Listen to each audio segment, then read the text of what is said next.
നടൻ ജയസൂര്യ തമ്പ്രാൻ ക്ഷേത്ര ദർശനത്തിന് കാവ്യം പുതച്ചെത്തിയ സന്ദർഭത്തിൽ ഫോട്ടോ എടുത്തതിന് പ്രാദേശിക മാധ്യമ പ്രവർത്തകനെ സ്വന്തം അനുയായികളെ വിട്ട് തല്ലിച്ചു. ദൃശ്യം പുറത്തു വന്നിട്ടുണ്ട്, ഒന്ന് കണ്ടേ. നിങ്ങളോട് പറഞ്ഞല്ലേ ഫോട്ടോ എടുക്കട്ടെ.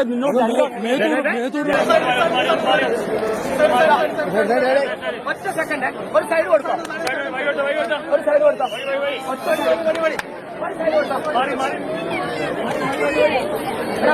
ക്ലിയർ ആയില്ലേ?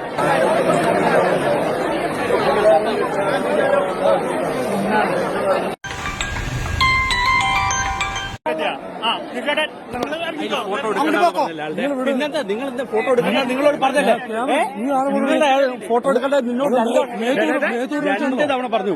ഞാൻ നിങ്ങളെ ഫോട്ടോ അമ്പലത്തിലെ ഫോട്ടോ കേട്ടോ. പിന്നെ ഇവിടെ ആൾക്കാർ വരുന്നില്ലേ? നിങ്ങളോട് രണ്ട് തവണ ഫോട്ടോ എടുക്കണം. അമ്പലത്തിൽ ഇവിടെ അമ്പലത്തിൽ ദേവസ്വം സ്റ്റാഫാണ്. മേത്ത് പിടിച്ച് വയ്ക്കുന്നു. മാധ്യമ പ്രവർത്തനം പിടിച്ചു വെറുതെ തമാശ കേട്ടോ. കൊട്ടിയൂർ ക്ഷേത്രത്തിൽ കാവ്യം പുതച്ച് കുറച്ച് കാവി കോണകങ്ങൾക്കൊപ്പം അദ്ദേഹം ദർശനത്തിന് വന്നതാണ്.